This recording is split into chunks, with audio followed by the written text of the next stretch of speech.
Hello, hi guys! Magandang hapon sa inyong lahat. I am Chino Vargas, Mama Sigariano, a faith healer, also a tarot reader. So ngayong hapon na to, tingnan natin ano kayong sabihin ng ating mga gabay. So this is pasilip, non-urgent pasilip, no? Para sa mga kaganapan na maaaring nangyayari sa ating bansa, lalo-lalo na no, sa impeachment cases or trial na kinakaharap. No? At ano maaaring mangyari no, sa kanilang mga pagpupulong. Alamin natin yan, guys. No, handa na ba kayo?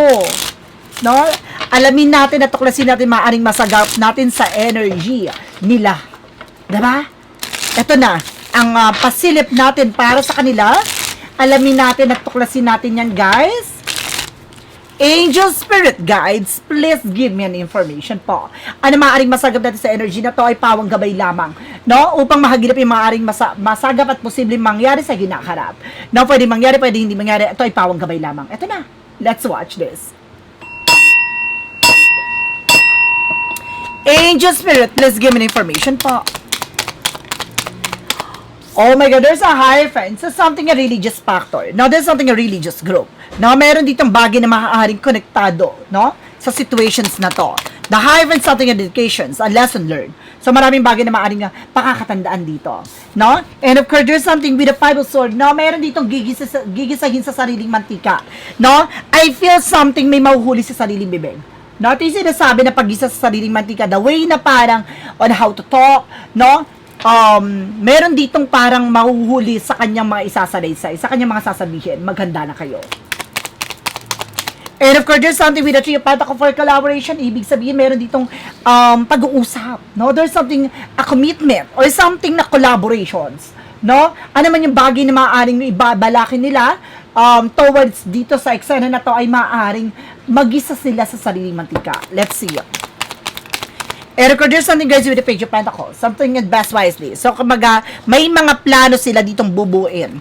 No, meron silang, kumbaga, gagawing eksena, no, na maaaring, kumbaga, may kaugnayan, no, sa mga nangyari nga. Let's see, additional messages muna. And there's a Two of Wands. By choices, no, meron ditong pagpili, no, meron ditong pagpili, or there's a first step na gagawin nila. Or mayroong first step na maaaring mangyari dito, no, and there's something a first step.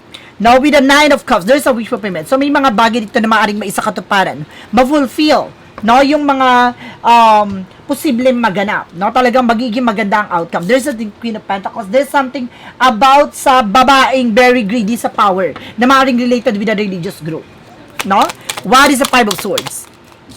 Revisit with the Wheel of Fortune with the turning back. Ito na nga, ang pag-ikot ng kapalaran, no? Ay maaaring tumama sa kanila ang eksena na to, na maaaring gigisayin nila sa sarili matika, there's something destiny to happen.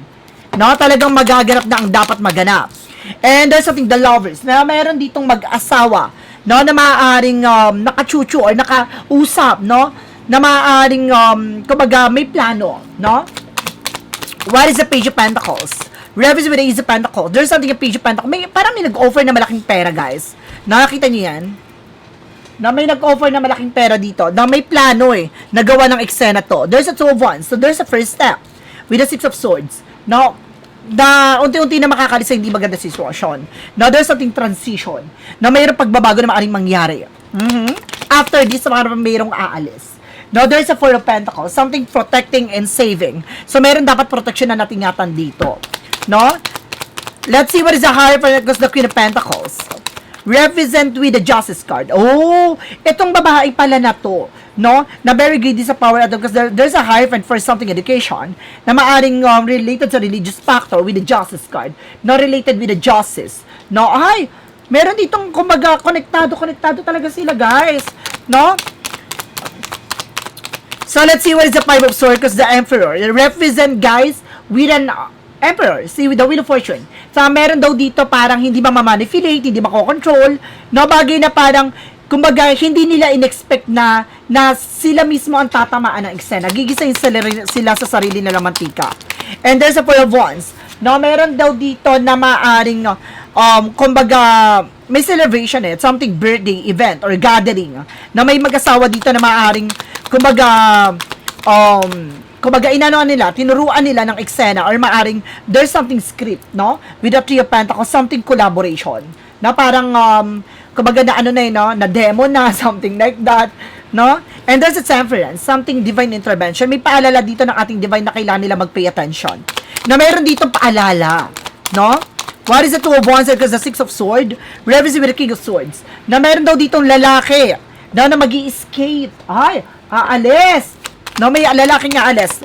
With the Knight of Cups, because the Four of Pentacles, represent with the Eight of Cups. Abandonment. No, mayroon ditong parang iiwan sa eksena.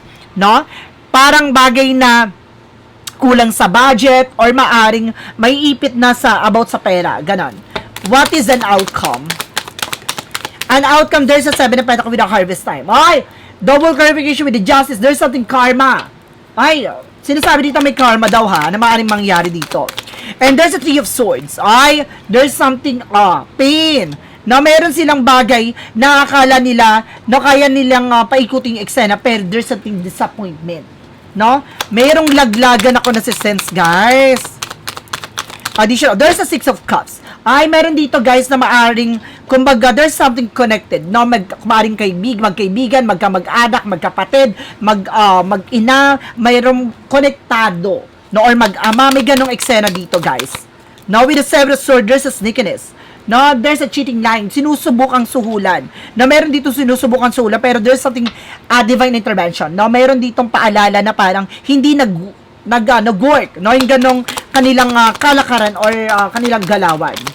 And there's a Sun card, the truth comes out. So, mayroong bagay na lilinaw dito. Ang katotohanan na maaring, kumbaga, luminaw sa lahat ng eksena. What is the additional messages? There's a Ten of Cups and there's a something Ten of Wands. Meron ditong bagay, meron siyang pamilya dito na maaring maging mabigat ang kanilang eksena, no? Dahil overloaded. No, maaring napakabigat ng kanilang responsibilidad at maaring magiging mabigat ang kanilang pasanin. No, kumbaga there's something a family member na parang ganon, no? Kung di magkapatid, magtsuhin, no, mag-sister, no, at the same time, I feel something connected, na may connected about sa family. So let's see what is additional messages. Ano maaaring mangyari dito, no, sa usapin nila towards an impeachment trial na kaya BP Sara Duterte. Kasi yun yung inaano ngayon about sa Senate. Ano eksena? Now there's a judgment. See, there's a wake-up call. Or there's something, a red flag. May red flag daw dito. And there's a Nine of Pentacles. Now there's a potential, no, na para maging malago. Now there's something abundance. There's a something na, nakita mo yan, parang meron ditong parrot na may naghahatid ng information, balita. And there's a devil card. No, very demonic. Oh my God, may paalala dito na parang, kumbaga tulad ng sinasabi ko dito na maaring merong naghatid, no, na impormasyon, no, or parang meron ditong suhulan na maaring mangyari. Let's see, additional messages.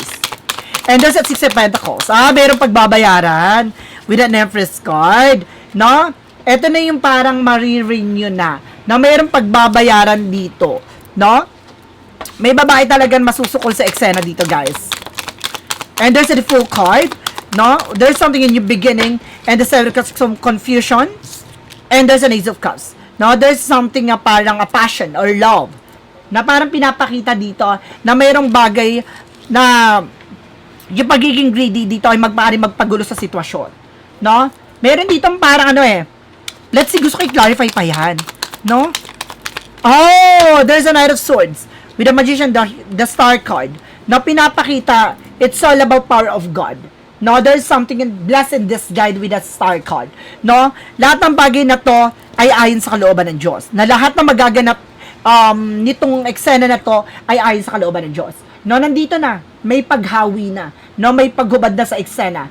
No, mahuhubaran na ang pagkakalanlan nila. No, ibig sabihin, ito na yung bagay na maaaring, kumbaga, mas lalong makilala kung sino ba talaga ang totoong mga konektado sa eksena.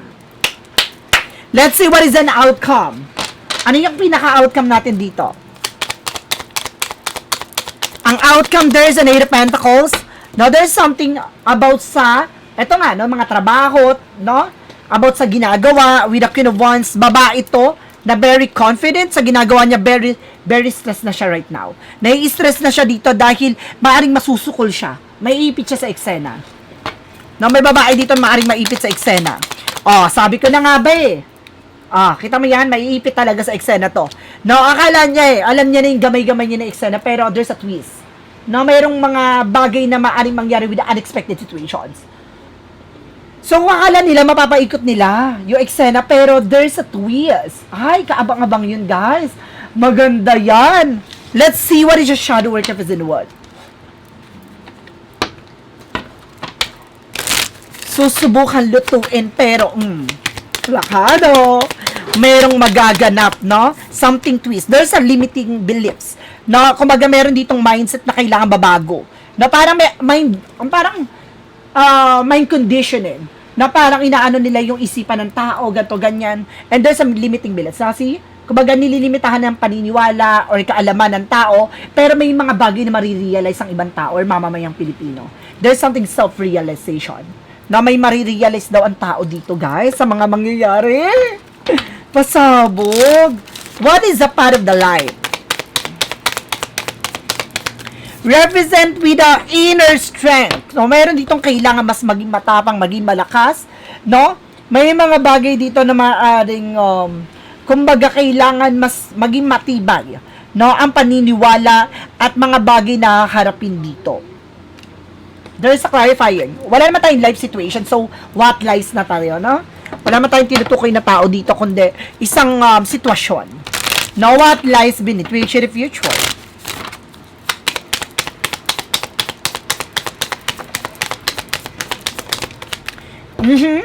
There is a fake apology. Meron daw ditong parang mag-apology. Hihingi ng tawad, magdadrama. No, parang hindi siya sincere sa kanyang mga sinasasabihin. Now, at the same time, there's a recording.